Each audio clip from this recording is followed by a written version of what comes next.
అల్హమ్దులిల్లాహి రబ్బిల్ ఆలమీన్ వస్సలాతు వస్సలాము అలా రహ్మతిల్ లిల్ ఆలమీన్ ముహమ్మదిన్ వ అలా ఆలిహి వ సహ్బిహి వ మన్ వాలాహుం ఇలా యౌమిద్దీన్. ప్రియ దర్శకులారా, గైడెన్స్ టు అల్లాహ్ అన్న ఈ కార్యక్రమంలోకి మీ అందరినీ ఇస్లామీయ పద్ధతిలో ఆహ్వానిస్తున్నాము. అస్సలాము అలైకుం వరహ్మతుల్లాహి వబరకాతు. నా పేరు సయ్యద్ అబ్దుల్ సలాం. నేను ప్రసంగించబోయే అంశం శ్రమ ప్రాముఖ్యత. ఇస్లాం మనిషికి శ్రమకై పురిగొల్పుతుంది. కష్టే ఫలి అన్నట్టు వ అల్లైస లిల్ ఇన్సాని మా సఅ వ అన్న సఅయహు సౌఫ యురా. ఏ మనిషికి ఆ మనిషి చేసుకున్నదే లభిస్తుంది, ఆ మనిషి శ్రమను అతను త్వరలోనే చూసుకుంటాడు. ఇస్లాం ధర్మం ధర్మసమ్మతమైన ఉపాధి కోసం ప్రోత్సహిస్తుంది. కనుక ఖురాన్లో ఈ విధంగా సెలవియబడింది, ఫఇదా ఖుదియతిస్ సలాతు ఫంతషిరు ఫిల్ అర్ద్ వబ్తగు మిన్ ఫద్లిల్లాహ్. సో నమాజు పూర్తవ్వగానే మీరు భూమిలో సంచరించండి, అల్లాహ్ మీకోసం ఉంచిన జీవనోపాధిని మీరు అన్వేషించండి అంటోంది ఖురాన్. ద్వితీయ ఖలీఫా హజరత్ ఉమర్ రజియల్లాహు తఆలా అన్హు గారు చెప్పిన మాట ఏమిటంటే, అల్లాహ్ మార్గంలో ప్రాణాలొడ్డి పోరాడడం వంటి బృహత్తర కార్యమైన జిహాద్ తర్వాత నా ప్రాణాలు ఏదైనా మార్గంలో పోవాలని నేను ఇష్టపడుతున్నానంటే అది నేను ధర్మసమ్మతమైన ఉపాధిని అర్జిస్తూ ఓ కనుమ గుండా వెళుతుంటే నాకు మరణం రావడం అని ఆయన పేర్కొన్నారు. ప్రవక్తలు మానవుల్లోనే అగ్రజులు. అయితే ప్రవక్తలు సైతం శ్రామికులు.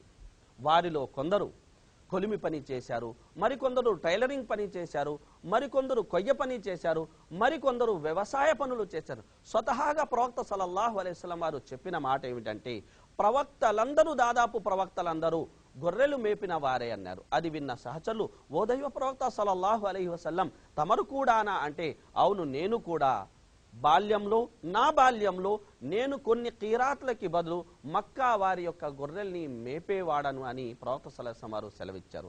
అలాగే ఆయన శ్రమ విలువను తెలియజేస్తూ చెప్పిన ఒక మాట ఏమిటంటే, ఒక వ్యక్తి తినే ఆహారంలో అత్యుత్తమ ఆహారం అనేది అతను తన చేతి పని నుండి సంపాదించింది అని చెప్పడమే కాకుండా, ప్రవక్త దావూద్ అలైహిస్సలాం తన చేతి సంపాదనతోనే ఆయన భుజించేవారు అని ప్రవక్త సల్లల్లాహు అలైహి వసల్లం వారు సెలవిచ్చారు. ఓసారి ప్రవక్త సల్లల్లాహు అలైహి వసల్లం వారి సన్నిధికి ఓ కార్మిక సోదరుడు వచ్చారు.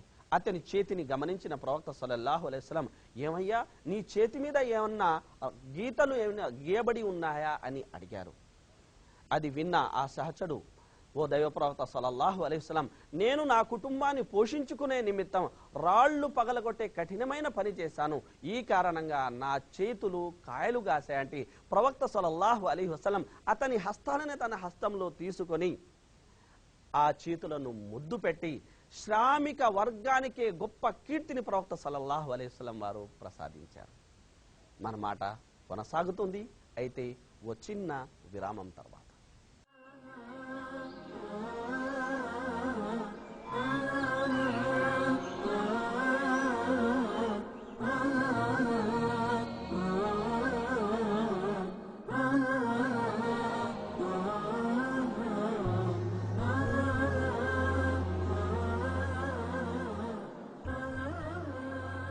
గైడెన్స్ టు అల్లాహ్ అన్న ఈ కార్యక్రమంలోకి మరొక్క మారు మిమ్మల్ని ఆహ్వానిస్తున్నాము. ప్రియ దర్శకులారా, ప్రవక్త సల్లల్లాహు అలైహి వసల్లం వారి పవిత్ర సన్నిధికి ఓ సహచరుడు వచ్చి ధాన్యం లేదా ధనదానం చెయ్యాల్సిందిగా కోరాడు. అది విన్న ప్రవక్త సల్లల్లాహు అలైహి వసల్లం, నీ ఇంట్లో ఏం వస్తువులు ఉన్నాయని అడిగారు. దానికి ఆ సహచరుడు, ఓ దుప్పటి ఉంది, దాన్ని సగం మేము పరుచుకుంటాం, సగం కప్పుకుంటాం. తాగడానికి నీళ్లు తాగడానికి ఓ చెంబు ఉంది. చూడండి ఎంత దీనవస్థ. ప్రవక్త సల్లల్లాహు అలైహి వసల్లం వారు అన్నారు, వెళ్ళు వాటిని పట్టుకురా. తీసుకువచ్చిన తర్వాత ప్రవక్త సల్లల్లాహు అలైహి వసల్లం ఆ రెండు వస్తువులను తన చేతిలో తీసుకొని వీటిని ఎవరు కొంటారు అని ప్రవక్త సల్లల్లాహు అలైహి వసల్లం అడిగారు. అక్కడే కూర్చున్న సహచుల్లో ఓ సహచుడు అన్నారు, నేను దీన్ని 1 దీనారుకి కొంటాను అన్నాడు.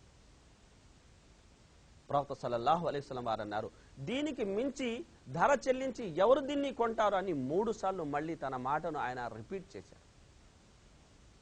అక్కడే ఉన్న మరో సోదరుడు, నేను ఈ వస్తువులను 2 దీనాలకు కొంటాను అని అతను చెప్పుకొచ్చాడు. అప్పుడు ప్రవక్త సల్లల్లాహు అలైహి వసల్లం ఆ వస్తువులను అతనికి ఇచ్చేసి అతని నుండి 2 దీనాలను తీసుకొని ఆ వ్యక్తికి ఇస్తూ చెప్పిన మాట అంటే, వెళ్ళు 1 దీనార్తో నీ ఇంటి వారికి కావాల్సిన భోజన ఏర్పాటు చేయి, అలాగే మరొక దీనార్తో బజారుకి వెళ్ళి 1 గొడ్డలిని కొనుక్కురా. అలా వెళ్ళి గొడ్డలి కొనుక్కొచ్చిన ఆ వ్యక్తి ఆ గొడ్డలిలో స్వయంగా స్వహస్తాలతో ప్రవక్త సల్లల్లాహు అలైహి వసల్లం కట్టెను అమర్చి అతనికి ఇస్తూ, వెళ్ళు కట్టెలు కొట్టి అమ్ము, చూడు ఓ 15 రోజుల వరకు నువ్వు నాకు కనిపించకూడదు. అతను వెళ్ళాడు, కట్టెలు కొట్టాడు, అమ్మాడు. 15 రోజుల తర్వాత అతను ప్రవక్త సల్లల్లాహు అలైహి వసల్లం వారి సన్నిధికి వచ్చినప్పుడు చాలా సంతోషంగా ఉన్నాడు. అతని చేతిలో 10 దినార్లు ఉన్నాయి. అతను వాటిలో కొన్నిటి ద్వారా ఆహార పానీయాల్ని కొంటే మరికొన్నిటి ద్వారా దుస్తుల్ని కొన్నాడు. అది చూసిన ప్రవక్త సల్లల్లాహు అలైహి వసల్లం వారు అతన్ని ఉద్దేశించి అన్నాడు, చూడు నాయనా, భిక్షపు ఘాట్లు పడిన ముఖంతో అల్లాహ్ సమక్షములో నువ్వు హాజరవ్వడం కన్నా ఇలా కష్టపడ్డమనేది నీ పాలిట అన్ని విధాల శ్రేయస్కరమని ప్రవక్త సల్లల్లాహు అలైహి వసల్లం వారు సెలవిచ్చారు. కాబట్టి మనం ఏ పని చేసినా అది ధర్మసమ్మతమైన పని అయి ఉండట్టు మనం జాగ్రత్తలు తీసుకోవాలి. అలాగే మన పరివారానికి మనం ఏదైతే పెడతామో అది పూర్తి ధర్మసమ్మతమైనదై ఉండేటట్లు మనం చూసుకోవాలి. ప్రవక్త సల్లల్లాహు అలైహి వసల్లం బాగా శ్రమించే ఓ వ్యక్తి నుండి ఆయన వెళ్ళడం అనేది జరిగింది. ఆ వ్యక్తిని చూసినాక సహచరులు, ఇతను ఇంతగా శ్రమిస్తున్నాడే, ఒకవేళ ఇతని ఈ శ్రమ అల్లాహ్ మార్గంలో ఉంటే ఎంత బాగుండు అని పెదవి విరిచారు. అది విన్న దైవ ప్రవక్త సల్లల్లాహు అలైహి వసల్లం వారు అన్నారు, ఒకవేళ ఇతను తన భార్య పిల్లల్ని పోషించే నిమిత్తం అనేది కష్టపడుతున్నాడంటే అతను అల్లాహ్ మార్గంలోనే కష్టపడుతున్నాడు. ఒకవేళ ఇతను వృద్ధ తల్లిదండ్రులను పోషించే నిమిత్తం కష్టపడుతున్నాడంటే అతను అల్లాహ్ మార్గంలోనే కష్టపడుతున్నాడు. ఒకవేళ ఇతను తన స్వయం కోసం కష్టపడుతున్నా అతను అల్లాహ్ మార్గంలోనే కష్టపడుతున్నాడు. ఒకవేళ అతను పేరు ప్రఖ్యాతల కోసం, ప్రదర్శన బుద్ధి కోసం అతను కష్టపడుతున్నాడు అంటే అతని శ్రమంతా వృధా అని ప్రవక్త సల్లల్లాహు అలైహి వసల్లం వారు సెలవిచ్చారు. దీన్ని బట్టి తెలిసేదేమంటే ధర్మసమ్మతమైన ఉపాధి అనేది ఎంత ప్రాముఖ్యతతో కూడినది, అలాగే అధర్మ సంపాదన అనేది మనిషిని అనేక అనర్థాలకు కారణం చేస్తుంది, అలాగే అనేక అనర్థాలకు గురి చేస్తుందన్న విషయాన్ని మనం గమనిస్తారని ఆశిస్తూ ఇంతసేపు మా ఈ కార్యక్రమాన్ని వీక్షించినందుకు మీ అందరికీ హృదయపూర్వక ధన్యవాదాలు. వస్సలాము అలైకుం వరహ్మతుల్లాహి వబరకాతు. వ ఆఖిరు దావానా అనిల్ హమ్దులిల్లాహి రబ్బిల్ ఆలమీన్.